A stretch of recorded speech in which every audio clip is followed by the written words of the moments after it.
Hello everyone, welcome back. Thank you so much for joining me. Happy Monday, it's Monday. So, hi, first of all, hi. That's the most important thing. Welcome back. Thank you so much for joining me. If you haven't joined me on a Monday before, Monday is the day where I kind of take a break from the world of makeup. Well, not really, because I do makeup also, but we kind of take a little side step this way, and I read your ghost stories that you send to me. So you can go ahead and send your ghost stories to this email address. Ghost stories, weird stories. I was about to say pregnancy stories, not pregnancy stories. Like creepy stories, anything that's a little bit unusual. Send them right here and I'll read them out. Just for everyone who is like, oh, I hope you read out mine soon. I get quite a lot, which I'm very, very thankful for, and I want to read every single one. I'm currently still reading stories from March that were sent to me in March. So, your time is coming. Just months and months behind. So I do like a makeup look based on something, like a way that I died. And I'm trying to think of, there's a look I wanted to create today that I don't really think is so great for like my main videos.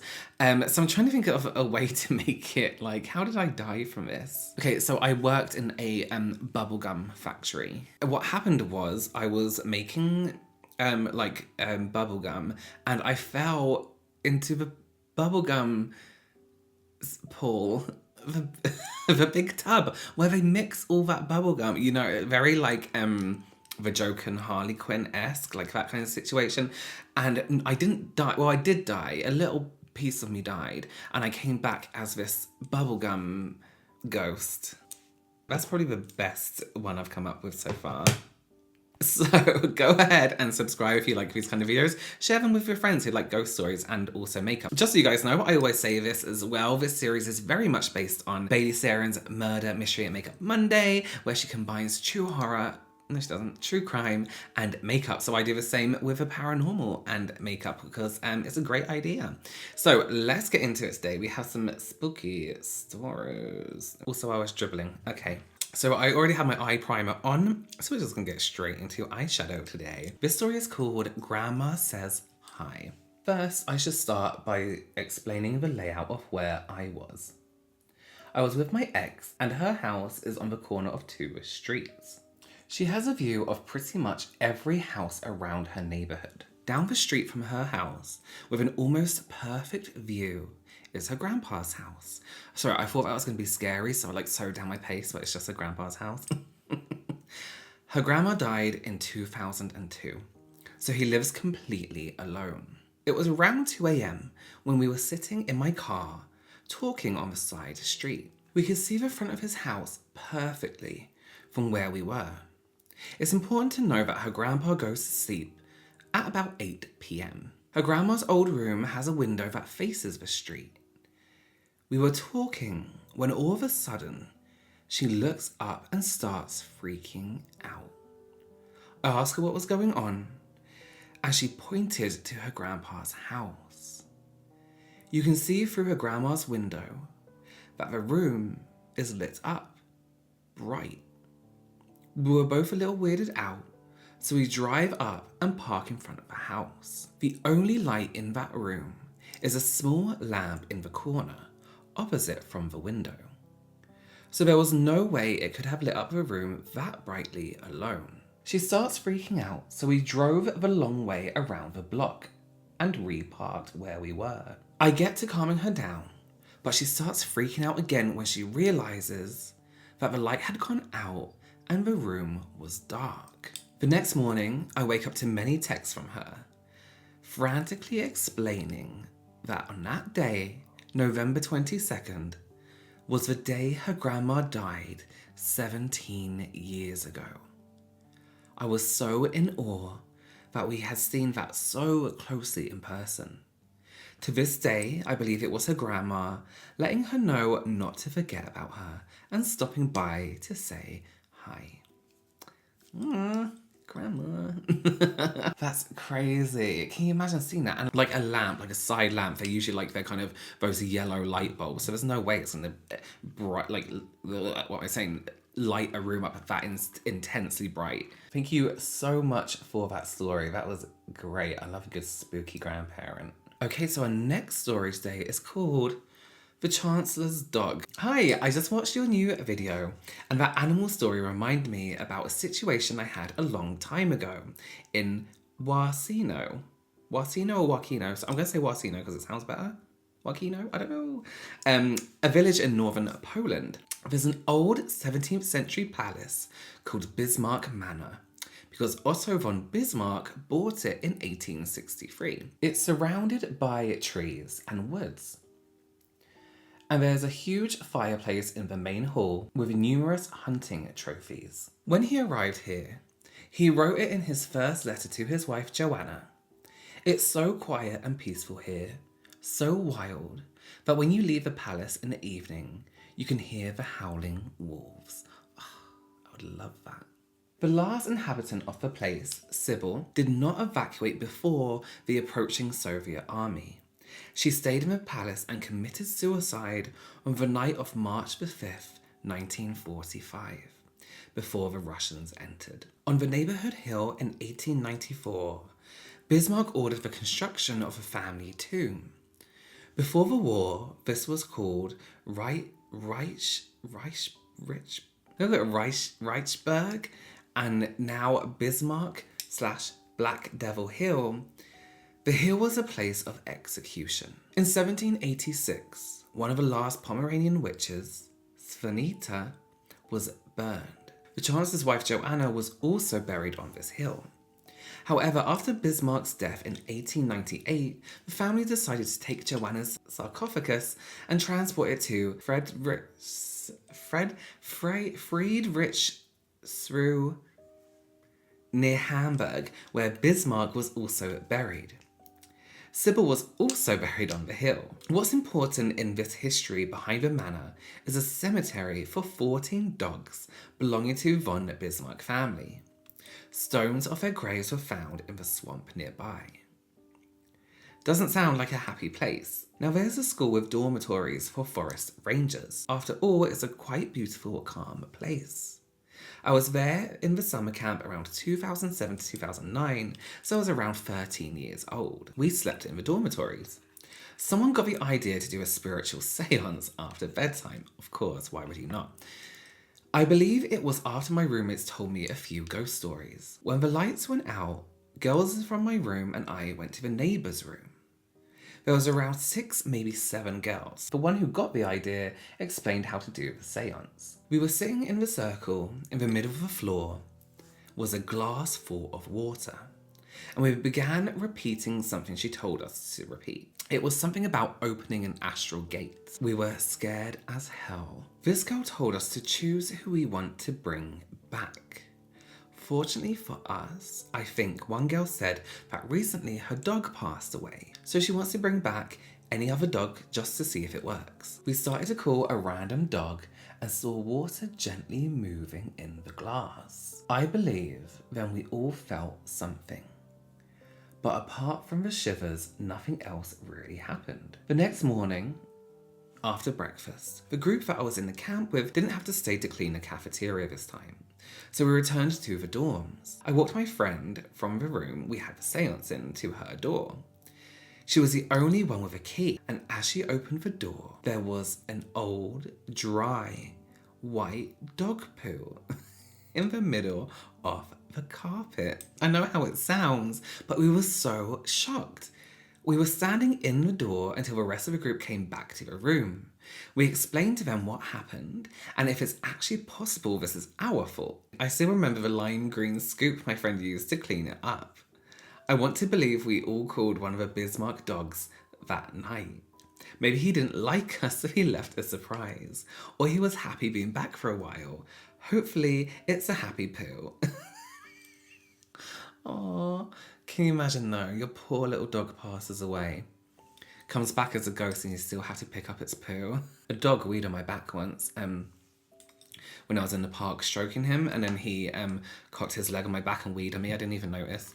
I love that story. Thank you so much. I was expecting something so dark and sinister. Do you have any ghost poo stories? Let me know. Send them to me. You know what, at least it was a dog ghost and not a human ghost, hey? So our third story is called Satanic Granny. Back when I was around 7 to 8 years old, we had an elderly woman next door neighbour that we absolutely could not stand. She was very racist and was a nightmare. No one on the block could stand her. Her house is very small, but very trashy all around, as she never cut the grass or cleaned. She couldn't do it herself because she was disabled. The woman ended up getting cancer and could no longer care for herself. So she moved in with her daughter out of town. The house stayed vacant for years until the daughter lost it to a tax foreclosure, and the house would be torn down because of its deteriorating state, and also because my family ended up buying the lot so that we can expand our yard. A few days before they tore down the house, my aunt decided to take my brother and I to the house to see if there's anything we could salvage. As soon as we opened the door, the rancid smell of decay hit us. We walked in and saw a red pentagram on the black floor with each of its points covered in wax. The energy in that room was so heavy, and at this time, because I was so young, I didn't exactly know what it meant, but it made me really scared, nervous, and I had the feeling of throwing up. I got cold sweats. My aunt got scared that she rushed us out of the house and went back to ours. Since we built a fence around the yard and expanded, I have seen a tall shadow man watching me on 3 occasions at night. I don't stay out late in that side of the yard anymore. We didn't talk about what we saw after that, and we still haven't spoke about it now. I am now 23, and this is something that still haunts my memories. Did this bitter granny really sell her soul to the devil? Was she messing with demonic things? Really, sis? You couldn't have picked up knitting in your pastime? Love you, Robert. I hope you enjoyed my childhood trauma story. I did. I enjoyed your trauma very much. That is crazy. I remember when I used to play outside when I was younger with my neighbours. There was this woman and we always called her a witch, and she definitely wasn't. She was just some lady in her early 20s coming back and forward from work, but we was like, she's a witch because she drove fast and never smiled. But I get it now. I wouldn't really smile at children on my way back from work. It was time to smile at children. That's what I want to be when I'm older. I want to be the witch in your neighbourhood that your kids are scared of. That's a dream. Thank you so much for that story. That was great. These stories are good today. Okay. Our next story today is called Shadow Play. Hi, I'm Vanessa. Hey, Vanessa. If you're reading this, thank you. You're the best and I love you and your channel so much. Thank you so much. 6 or 7 years ago, I was at my friend's house and we were alone. It was summer and we didn't have school the following day, so we decided to stay up all night to see the sunrise. We went on the balcony of the house and we sat there for a while. It was still dark, but the lamps were still on in the streets, so we could clearly see what was happening around us. The house in front of us was very small, so we could see the roof in front of us while we were sitting on the balcony. All of a sudden, I look at that roof and I see a shadowy figure sitting there. It was literally just like a person, but made out of shadows. I didn't say anything because I was trying to figure out what was going on. I wasn't sure of what I was seeing. Maybe I was tired or something. Until my friend looked at me and said, "Do you see it?" I was speechless. We kept looking at it. We were telling each other the movements it was making, and we were seeing the exact same things. This went on for a couple of minutes, until 1 second later it just disappeared into thin air. I wasn't scared. It didn't seem like an evil presence, but I still can't explain what happened that night. There's something about shadow people stories that are kind of terrifying. Shadow people in general, it's because it's what are you? Are you a person? Are you human? Are you mimicking a human and trying to be human? I don't know, it's scary. Also, question for you guys, are we carrying on cutting our own hair, or are we waiting for salons to reopen because I really need a haircut? Okay, so sorry about my sound there. I'm kind of dealing with a new way of recording my sound, and I can't use technology. Last week I had the wonderful Audra at home on my channel tell her story. I had her as, you know, as a guest to tell a story that somebody had written in, so I could kind of concentrate on getting last little bits done, and so I could watch the story myself. And today I have a wonderful Lacey. She has her own YouTube channel called Spooky Lips and Fat Hips. It's really cute. Where she talks about like kind of beauty in general. She also does some really nice, just general chatty videos as well. But she reached out to me. We follow each other on YouTube and Twitter and all that. And she reached out to me and said she had a story of her own. So again, she is here featuring on my channel today. I'm gonna let her tell her story while I'll do some finishing touches to this look. I'm really excited. So yeah, let's have a little look. Hi Robert, thank you so much for having me on your channel. I'm such a huge fan, so I'm so excited to be here. My name is Lacey. I have a YouTube channel called Spooky Lips and Fat Hips, and today I'm going to be sharing with you and with your audience one of my weirder ghost stories. To kind of lay the background for this story, I'm what I like to call a sensitive. I come from a family of sensitives in that we're all extremely sensitive to the paranormal and are more open to having experiences with the paranormal, whether we want to or not, and have all seen a lot of things and experienced a lot of things. And I've always kind of leaned into it. I think other family members of mine have tried to stay away from it, have tried to close that door, not have anything to do with it. But I love it. I consider myself like a spiritual person. I've done a lot of crazy things. Like I've worked as a medium. I've been reading tarot cards for a long, long time. I just love that stuff. And I think sometimes it gets me into trouble because I don't always know how to best protect myself, and it's something that this particular story has taught me to do, is to not always be so open and to know when to guard myself and not open myself up to just anybody or anything. I think the problem is when you're open to communicating, when you're open to seeing things, experiencing things, you don't always know what you're gonna get. It's almost like, I don't know, like chat roulette in a way, where just because you're opening yourself up and you want to communicate with something good doesn't mean you're always going to get something good. And I think anything that wants to talk to you and knows that you're open to being spoken to is going to take that opportunity. I also think that when you are someone who's sensitive, this is just a personal theory, I think spirits see you differently. I think it's like they know. It's like they know that you're open, that you can hear them, that you can get a message across, and they want to talk to you because maybe not everyone can hear them or see them, and not everyone can speak to them, and I think often spirits are lonely. But that brings us to this particular story. To kind of create some context for this story, I currently live in New York State, but I grew up in New Jersey, and I lived in the same town my whole life, and my best friend Anthony, who was my best friend throughout high school and until now, many, many years, he grew up in the town directly next to mine, and I drove before he did. So if we wanted to hang out, if we wanted to go to the mall, go someplace, whatever, I had to be the one to go get him, pick him up, bring him back, which is fine. It's like a 10-minute trip tops. On the way to Anthony's house, there are all these really lovely older buildings because parts of New Jersey are incredibly old. But there was one house in particular that didn't fit with all of the others in this development.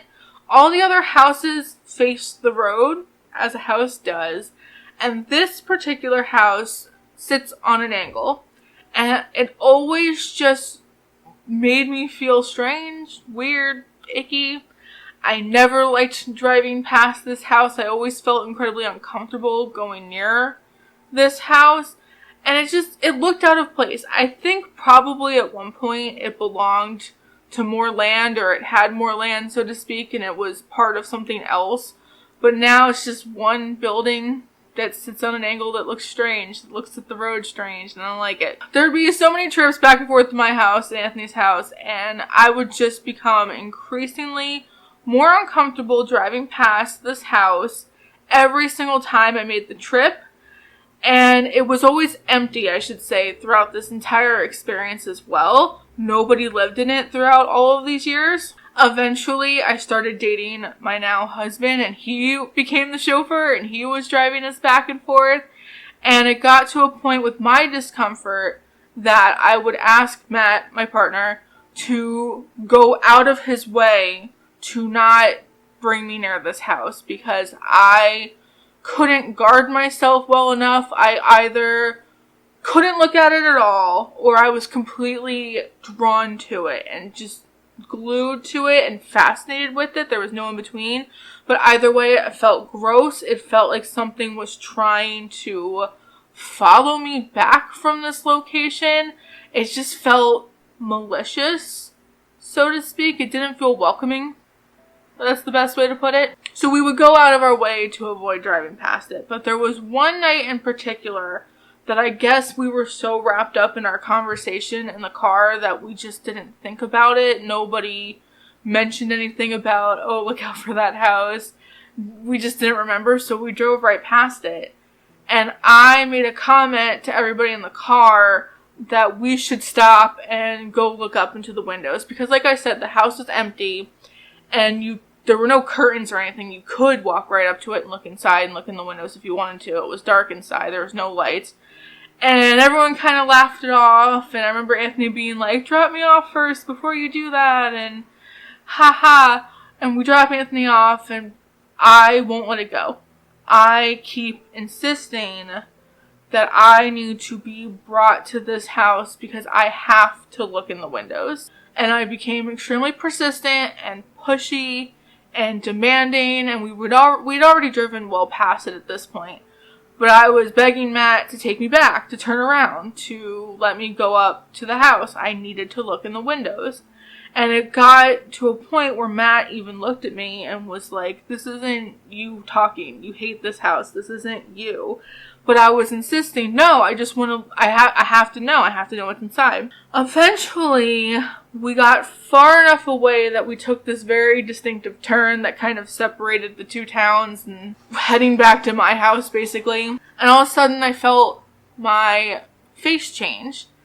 And I don't think I realized, but I had like this huge smile on my face the entire time that I was asking Matt to bring me back. The whole time that I was insisting that I had to go up to the house, into the house, whatever.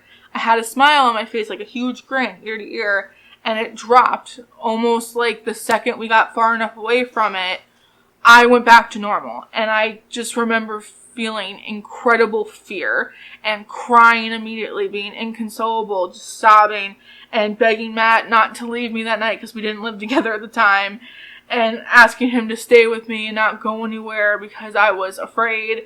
I felt like something had a hold of me. I felt like something was trying to follow me or trying to steal me almost.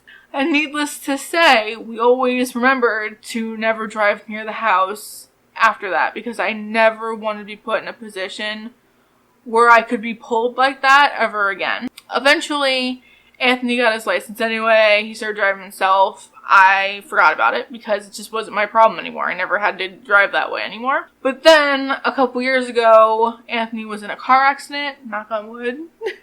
He's fine, but he did total his car in the accident. And it was like old times where I had to go get him and bring him back if we wanted to hang out. And I guess without thinking, I drove past the house to go get him one day because it had not been an issue for so many years. And the house is occupied now. A family lives there. And as I'm driving by this house with Anthony in the car with me, I turn to Anthony and I go, oh, there's somebody living in the house now. That's good because whatever's there is quiet now. And he stopped and I stopped because I don't know why I said that. And he was kind of just like, ew. And I never really went past the house again after that. I just know that it's currently occupied, I think.